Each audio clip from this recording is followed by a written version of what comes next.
Wana wa Mungu, ninawasalimu kwa jina la Yesu Kristo, majeshi. Mimi kwa majina ni Dr. Eric Shaw, katibu mkuu wa kanisa la Glory of Christ Tanzania au nyumba ya ufufuo na uzima. Kama tulivyokwisha kuwafahamisha kupitia mifumo yetu rasmi ya taarifa, mnamo tarehe 2 mwezi wa 6 mwaka huu 2025, serikali ilisitisha huduma ya kanisa letu.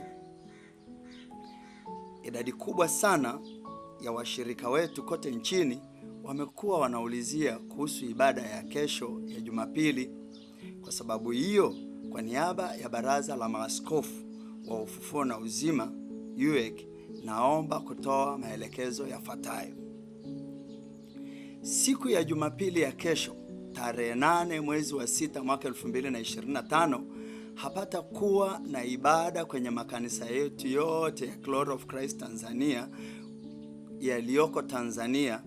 Kwa hiyo kila mshirika wa kanisa letu afanyie ibada nyumbani kwake. 2.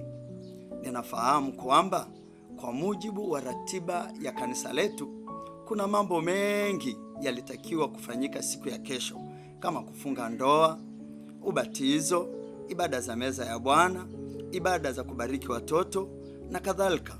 Matukio yote haya yanaahirishwa kwa siku ya kesho mpaka tutakapowafahamisha tena.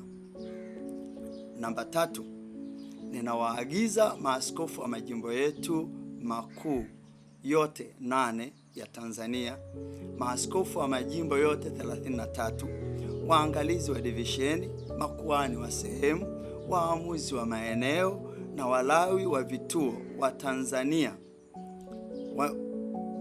kutekeleza maelekezo hayo hapo juu kwa bidii.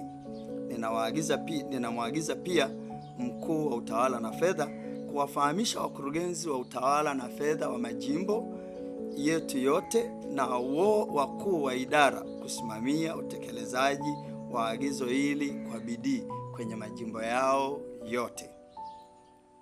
Maelekezo haya yanahusu makanisa yetu yaliyo Tanzania.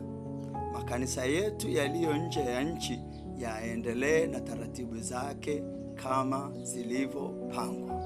Asanteni, Mungu awabariki, na ningependa kuwatia moyo kupitia andiko kutoka katika Biblia takatifu, Wakorintho wa kwanza sura ya 15 mstari wa 58. Maandiko matakatifu yanasema, ndugu zangu wapendwa, muimarike, msitikisike, mkazidi sana kutenda kazi ya Bwana siku zote, kwa kuwa mwajua ya kwamba taabu yenu sio bure katika Bwana.